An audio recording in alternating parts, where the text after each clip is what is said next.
Hello everyone, today we are going to talk about DSC, how to operate in the lab. And here you see, this is the DSC setup right here and the computer. Remember, we talked about TGA before, so we are sharing the same computer.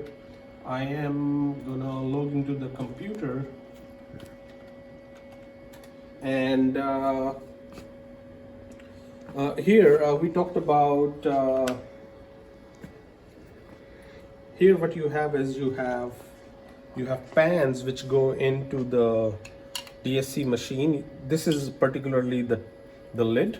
You can see right here, T0 lid. This is from TA Instruments, and here we have T0 pans. So we have pan and the lid which we will be using, and today we will be testing PET. Um, and here you have the machine DSC Q2000. So DSC Q2000 is hooked up to the computer right here. You have RCS on the right, refrigerated cooling system, and on the instrument right here, you see you have a carousel here where you can fit in 50 samples at a time, and you have this carousel 1 to 50 to mount 50 samples. And if you pay attention, you have R1, R2, R3 and R4 right here, and R5. So these R's, R1 to R5, they are to place a reference pan. So you have a sample pan and you have a reference pan, which is an empty pan. So sample pan has a plastic sample, and reference pan is like empty pan and lid sealed together. That's what goes in on the R, any of these R's that are labeled here. So let's get started. Before we get started, one more thing here. This is the arm which would open up and cell is inside, and this is an arm feeder which will pick the sample from the carousel and drop it into the machine. So I'm switching on the machine. We have power button on the back of the machine, very similar to what you observed in TGA. So switch on the power. The computer will take 5 minutes to boot. Switch on the cooling system, RCS. Keep it at event, and then the gas, nitrogen gas that we need. So we have cylinder on this side right here. So switch on the nitrogen, and it's maintained around 20 psi.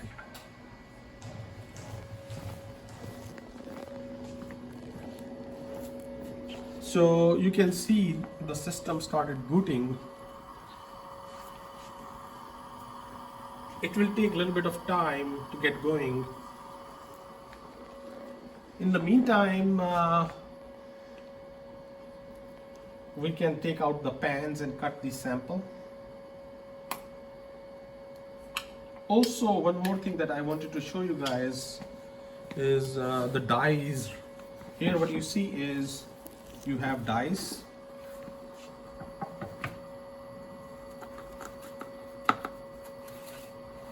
So you can see inside there are a bunch of dies, and depending upon the need,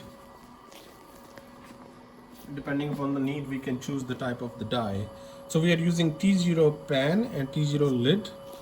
So it's right here. So these black ones are for T0 pan and T0 lid. So I'm going to take these out, and in the meantime you will also see some calibration of the arm. Right now the computer switched on and the arm is trying to calibrate its position.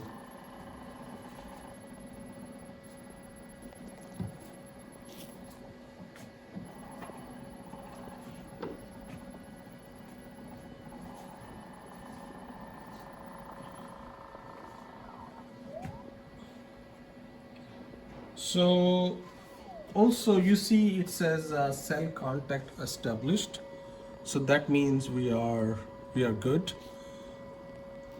And actually it says an error message, so I don't know why, but this is perfectly fine. Actually, this is not an error.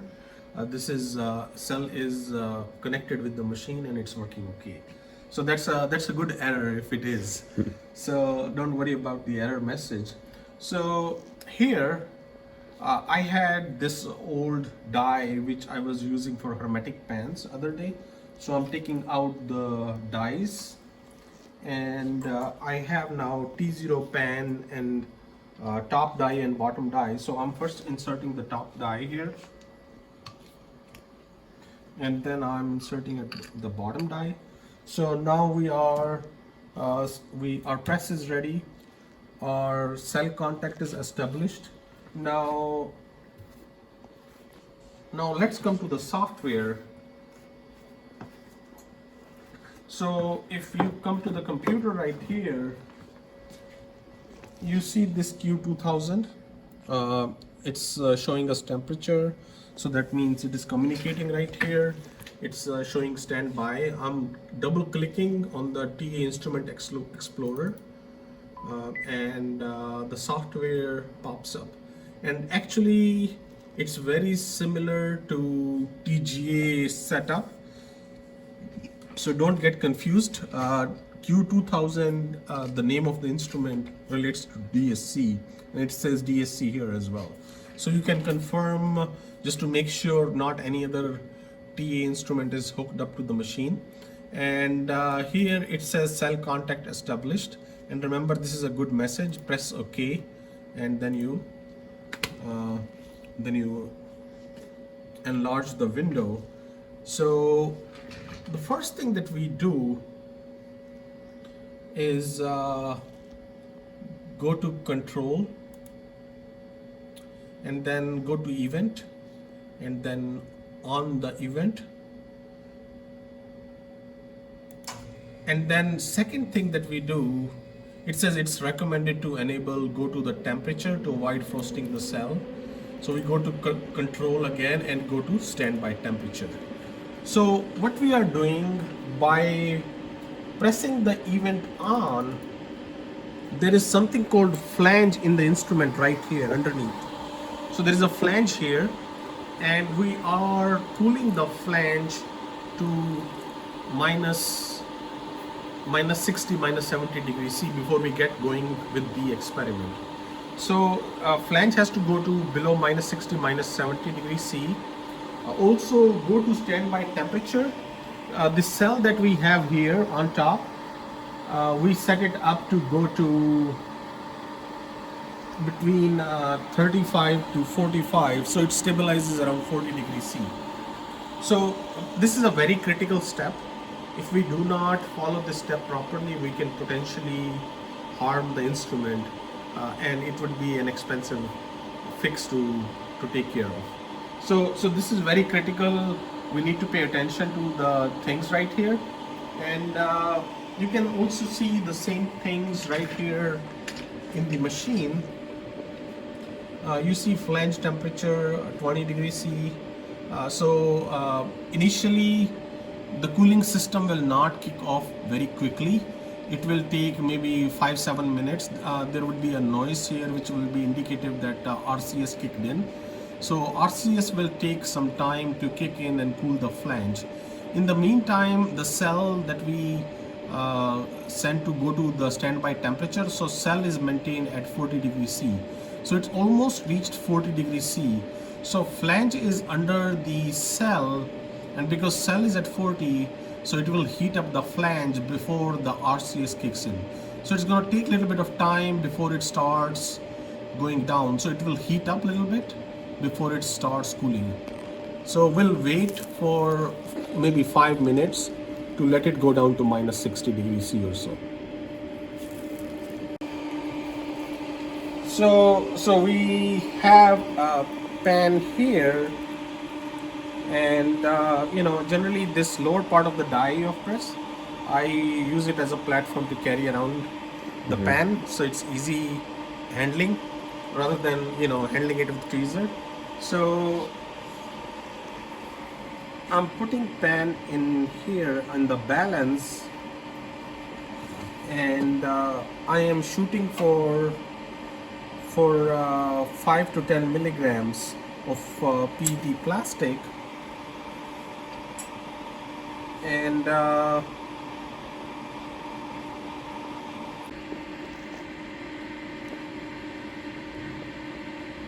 so I'm cutting PET samples to fit into the pan, and at times you might need one, or at other times you might need more than one pieces. So cutting it to size so it fits in is critical. So it might take a couple of trials before anybody who's doing it gets used to it. So I do it pretty often, so I generally come pretty close to what fits into the pan.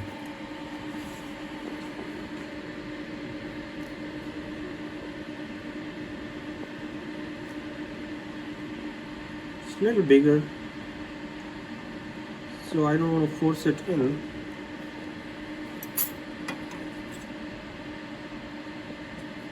So cutting to the size is also important.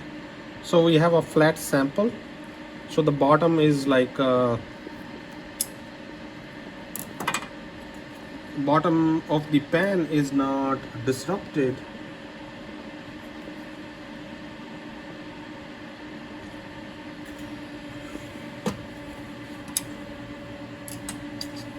So here I got around 5.7 milligrams of the sample.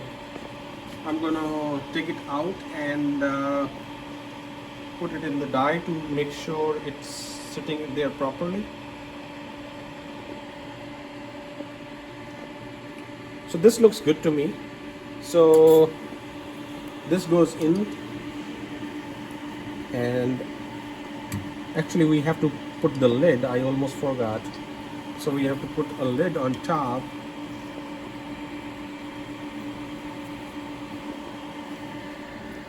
So now the lid is sitting on the sample.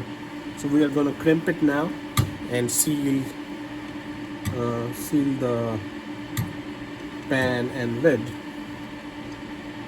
So the way we prepared the sample, the same way we can also prepare a reference pan. Reference pan and lid, they are sealed. There would be no sample, so that's the only difference. So you put a pan and lid in the press. So here you see the flange temperature. Now that the RCS is cooling, the flange temperature is going down, -1, -2, -3, -4, right? -6. So the flange is cooling. So it may take another maybe 3-4 minutes to go down to -60. So our flange is almost down to the temperature we wanted it to, and also as I said, nitrogen is very critical. You can always check the flow of nitrogen to the machine in the software as well. So right now the machine is set up, that's the standard 50 ml a minute. So that's what we have here. And you know, like the way we had in TGA, you have 3 tabs here: summary, procedure, and notes. So here we are doing a custom test. Let's say this is PET clamshell, whatever the name of the sample is. This is very critical. So whatever weight we are putting in the pan, we should provide the exact value. Otherwise, the problem is our numbers, our enthalpy calculations, percentage crystallinity, everything is going to get messed up. So we are adding 5.7 milligrams to the pan. We added 5.7 milligrams to the pan. And here, what you have is, you have a pan number and reference number. So let's put our pan into the machine and then give it a number. So I have my sample right here. I'm going to put it into carousel. So right now the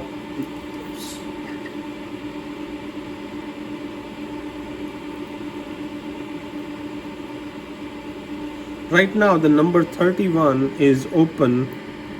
So I just placed it at number 31. So number 31 is our sample, and also see the reference here R4 is T0 pans. So there are different references. This is the other reference, hermetic pans that I used the other day. This is R4 is the pan that we are using as a reference. So you have 31 and R4. So if you come back here, our pan number is 31 and our reference number is 4. So machine is automatically going to pick sample and reference pans and place it in the right location.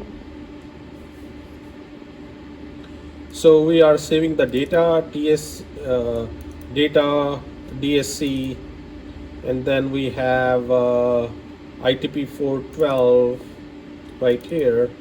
So let's make another folder for 2021, and let's give it a name. So this is PET, right? So I'm just writing PET. So we provided the location, we told the machine the sample size and the location in the carousel, and here the testing that we want. So there are different options here. Our cell would be around room temperature 22 degrees C, right? So it's up to us what we want to do with the sample testing. So we want to cover TG, we want to cover crystallinity, we want to cover melting. So what is the range of PET? So PET has a glass transition temperature around 80 degrees C, and it has a melting around 250 degrees C. So I would naturally go past melting somewhere around 260 to 270 degrees C, and I would naturally go lower than TG to cover all the transitions. So what we will do is we'll run it from 0 to, let's say, 270 degrees C. So here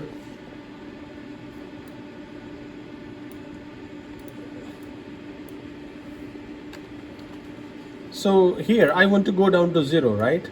So there are two ways to go to 0.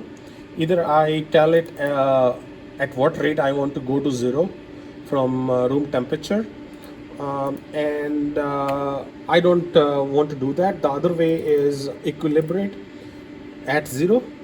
I can change that temperature if I want, like equilibrate at 10, but in this case I am interested to equilibrate to 0. And here what would happen is, what is the difference between ramping it to 0, which would be other way to say cooling it to 0 from room temperature? We are telling it at what range to what speed should it cool down. In the case of equilibrate, we are telling it go as fast as you can. Whatever is the speed of the machine, the capability, it goes as fast to the 0. So let's say it goes to 0, and then what do I want? This is my first step. After that, let's say I want to keep it to 0 for a minute. So I make it as a second step. So it's up to me if I need it or not. But you know, it may not be a bad idea to keep it to 0 for a minute, and then ramp at a specific rate. Generally, we run DSC at for the plastics at 10 degrees centigrade a minute. You can make it faster or slower, and you know, depending upon the material, it can also change. So we'll talk about some of these things in the lecture part. So 10 degrees centigrade a minute to, let's say, 270, because that will be past the melting point. So here at the end, I can do I can again cool down or I can heat it up as it's needed, but I think the three transitions will be covered. So I'll stop right here. I can also mark it as the end of cycle. So what this end of the cycle does is it helps us to separate the data in the software. So let's say, so it's just like creating two separate data to kind of within the one data set. It creates two data sets, so we can explore it with the software. So it's not necessary, but we can always do it. So so I can create a program as per the need, in other words. So you have a lot of informations, and here data storage, if I want, it says data storage off. So I can also, I don't need the cooling data, I can make data storage off, and then after 0 degree I want to record the data, I can make it data storage on. So let's say I move it to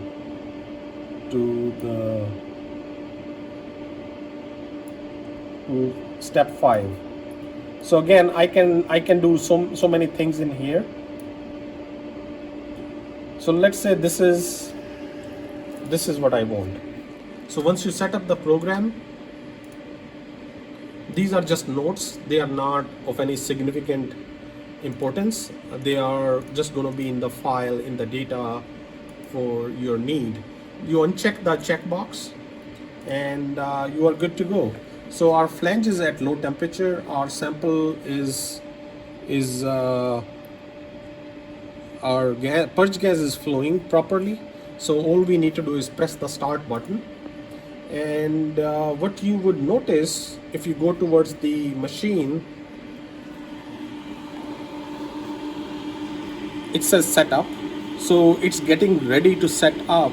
So we can have the samples loaded into the machine, and you can see the temperature is going down.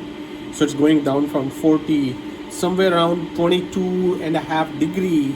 That's where it will load the sample from the console automatically. And some machines they do not have automatic arm. It is done manually. So let's pay attention to the arm and the cell right here.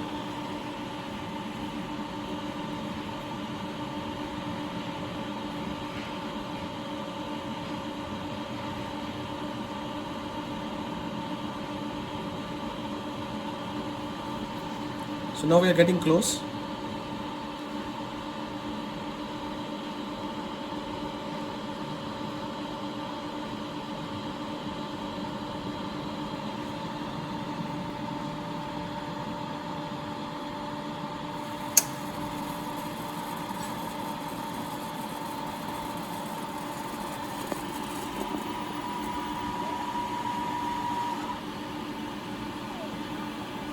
So arm is first picking up, I believe, sample.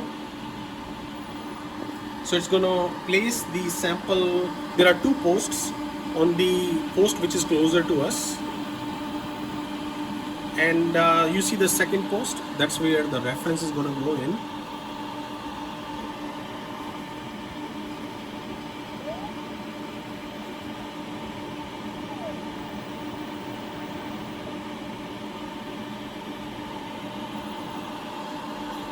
So reference will always go to the backward post.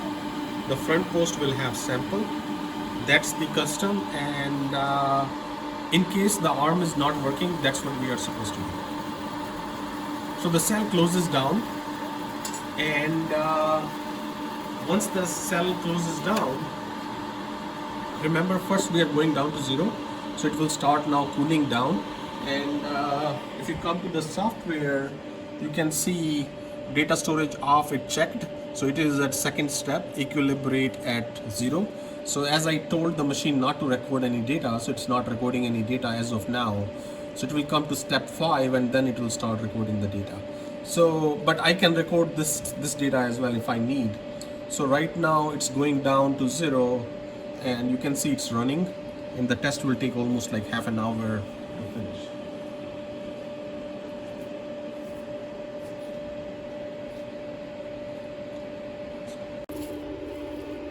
So you can see right now our sample is still running, but what I would do is I would pull up another sample from the past runs to analyze, so you can see how to analyze it. So we go to universal analysis. That's the software we utilize to analyze TA instrument data, and go to file, open. Now we can pull up a file from the past. So I am opening a file, PET bottle, which was from Bolthouse Company Mango Drink. And what I did is I tested a couple of different portions of the bottle. So remember the top part of the threads where the cap engages. So we tested that segment, and we also tested middle of the body of the bottle. So the idea was to see if there is any difference in the crystallinity of the body versus the threads. So here you have the data. Now you know how this test was run. This was not simply run up to 270 degrees. It was run first above the melting up to 270, then it was cooled, and then it was heated again. So it was what we call as heat cool heat. And you see it says cycle 2, cycle 4, cycle 3, right? So I'm hiding the cycles which I do not want to analyze, and that has been only possible because I used that feature in the software called end of the cycle 1, end of the cycle 2. Remember right here in the program it says mark end of the cycle. So that's the benefit of having this mark end of the cycle. So we have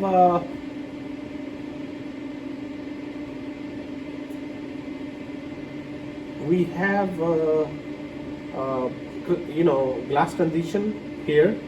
We have cold crystallization, and we have melting right here. So let's start with the melting and cold crystallization. Here we have integrate peak linear option.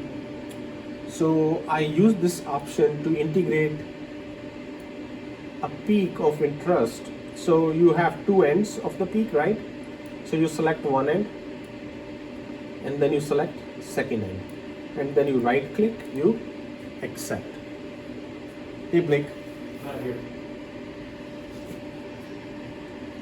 So 118 degrees C is the onset of cold crystallization. 129.73 degrees C is the peak of crystallization, and the enthalpy under the peak, delta H, that is 17.32 joules per gram. So that is the energy released during the crystallization. And now I am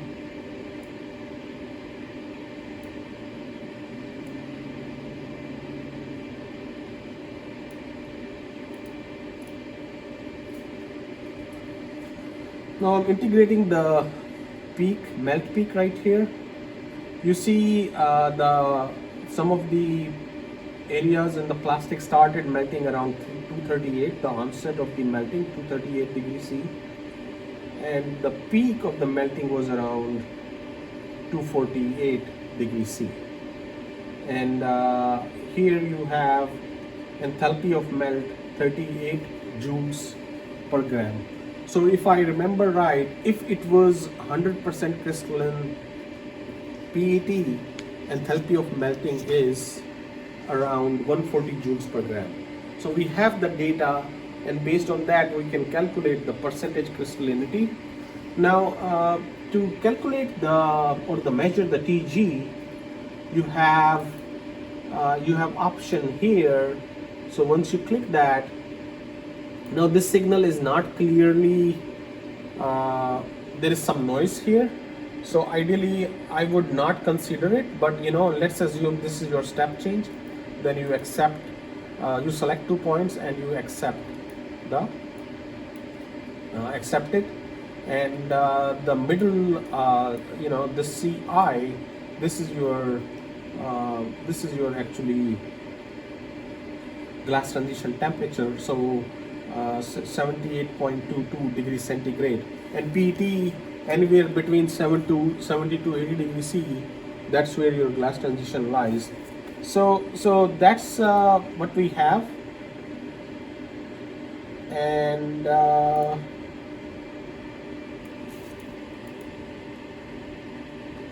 so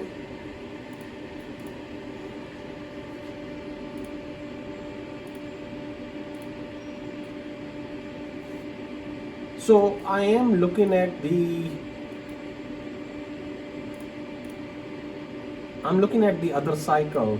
You see right here, the 4th cycle. It's little more clear. There is a step change right here. I don't know if you can see. So let's measure TG from another cycle, and you just position your selection points, and then you right click and you get the, so yeah, around somewhere around 77 80 degrees C, 78 80 degrees C, somewhere there you have your glass transition temperature. So here what you see is the test has been completed, and you can see the heater temperature is dropping. So we heated up to 270. Now it is going back to the standby temperature, which is 40 degrees C. And once it comes close to 40 degrees C, then it will unload the samples both from the machine, and then we'll follow the shutdown procedure.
So once the sample is unloaded, and then we can follow the shutdown procedure. So to shut down, the first thing that we need to do is event off. Remember when we started the test, the first thing we did is event on. So now we are supposed to do event off. And what will happen now, remember the flange went to below -60. Now it will start heating up, and it will go to above room temperature. So now we'll have to wait for shutdown. We'll have to wait the flange to go above the room temperature. So it might take like 5-7 minutes. So right now it's coming down to it's coming up actually now to -77, -76. So let's wait for flange to reach to room temperature, and then we'll follow the other steps.